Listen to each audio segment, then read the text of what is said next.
बिस्मिल्लाहिर्रहमानिर्रहीम। अस्सलामुअलैकुम। आज का जो हमारा टॉपिक है बेटा वो गुज़श्ता टॉपिक के साथ लिंक है, उसका हिस्सा है।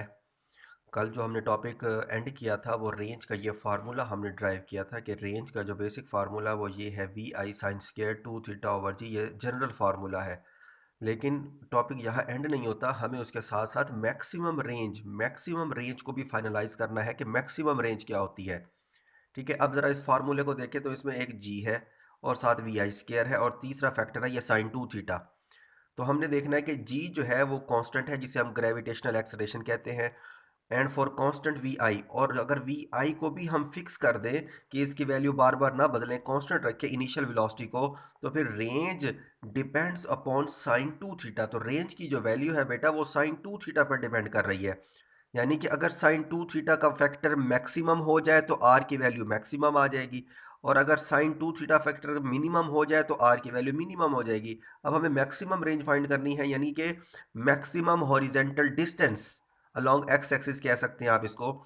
अब यानी कि टू थीटा पे डिपेंड कर रही है। If it is maximum then range will be maximum. अगर हम साइन टू थीटा को मैक्सिमम रख दें तो फिर रेंज जो है वो मैक्सिमम आएगी। अब साइन टू थीटा बेटा क्या होता है, ये साइन का ग्राफ में देखें तो साइन के ग्राफ में मैक्सिमम वैल्यू आपके पास सिर्फ यही है, वन होती है। साइन के ग्राफ में मैक्सिमम वैल्यू है वन। लिहाजा हम इस फैक्टर को अलग करके उसको हम पुट कर देंगे कि वो वन के इक्वल है, sine two theta is equal to one. अब हमें थीटा निकालना है, हमें यहाँ से अब थीटा निकालना है। तो साइन को जब आप उस बराबर के उस तरफ लेके जाते हैं तो वो इन्वर्स होकर चला जाता है। तो यहाँ आ जाएगा साइन इन्वर्स, और अब साइन इन्वर्स कैलकुलेटर पर आप चेक करके देख लें, ये 90 डिग्री का एंगल आता है आपके पास। और अगर आप थीटा निकालें तो टू को इधर डिवाइड करेंगे तो ये आपके पास आ जाएगा 45 degree. So this is the angle for which range of projectile is maximum. तो ये जो एंगल आया है बेटा इसका क्या मतलब है, 45 डिग्री का जाविया, ये वो जाविया है जिस पर रेंज जो है वो मैक्सिमम हो जाती है। हॉरिजेंटल डिस्टेंस ये देखें, ये मैंने जो ब्लू लाइन से ड्रॉ किया है बेटा, ये 45 डिग्री का एंगल है, इस पर मैक्सिमम आ रही है। ठीक है, इस मैक्सिमम। अब उस जनरल फार्मूले को दोबारा देखें तो हमने साइन टू थीटा को वन पुट कर दिया था, ये देखिए ये वन। तो उस फार्मूले को दोबारा लिखेंगे तो ये देखिए साइन टू थीटा की जगह वन लिखा हुआ है।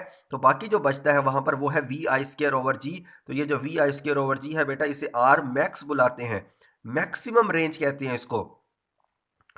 अब अगर कोई आपसे सवाल पूछे कि अगर हम 45 डिग्री से बड़ा जाविया बनाए तो क्या रेंज और बढ़ सकती है, तो इसका जवाब है नहीं। 45 डिग्री से अगर आप बड़ा जाविया, जैसे कि मैंने यहाँ 60 का बनाया है, तो रेंज कम हो जाएगी।